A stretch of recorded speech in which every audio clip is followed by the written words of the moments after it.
Tolak PT Inagro, puluhan massa lakukan aksi protes di kantor Bupati Buru.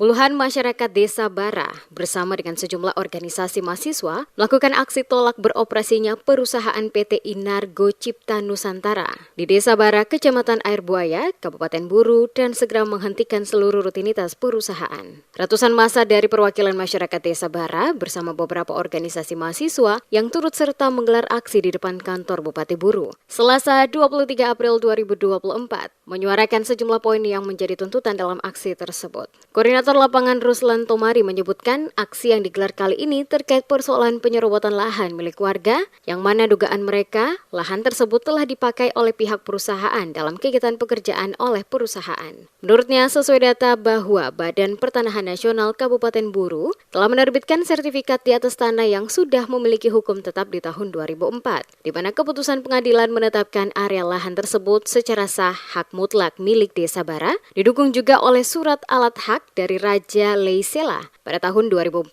yang menguatkan bahwa areal tersebut adalah milik Desa Bara.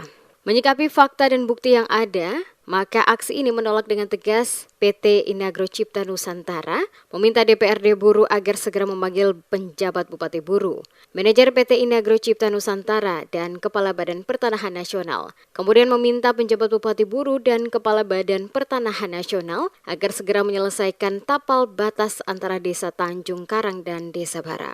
Selain itu juga meminta Kapolres Buru agar segera menyelesaikan persoalan perampasan pengrusakan lahan milik masyarakat Desa Bara, serta dengan tegas meminta PT Inagro dengan segera melakukan proses ganti rugi terhadap tanaman masyarakat yang telah digusur. Aparat kepolisian juga diminta segera memproses Karim Lesbasa sebagai kepala SOA yang mengklaim tanahnya di wilayah Desa Bara, mengingat lahan yang dipakai oleh perusahaan adalah sepenuhnya milik Desa Bara. Kami di sini mengutuk keras dan menolak secara tegas terkait dengan kehadiran PT Inagro. Hari ini, konspirasi yang terjadi di bawah, ini kami melihat, kami kaji secara mendalam bahwa ada antek-antek tertentu yang kemudian main dengan izin operasional yang dibangun oleh PT Inagro sendiri. Hari ini kehadiran kami di sini melakukan sebuah aksi bentuk aksi damai menyampaikan tuntutan kami terkait dengan sertifikat yang diterbitkan oleh Badan Pertanahan Kabupaten Buru itu melanggar dan tidak secara prosedural pertanahan itu sendiri. Sertifikat yang diterbitkan itu di atas tanah yang sudah memiliki hukum tetap. Pantauan tim Demas Media Group, Sofian Muhammadiyah di lokasi aksi melaporkan, sebelumnya massa telah melakukan aksi yang sama di perempatan Jalan Simpang 5, Kantor Pertanahan dan depan kantor DPRD Kabupaten Buru.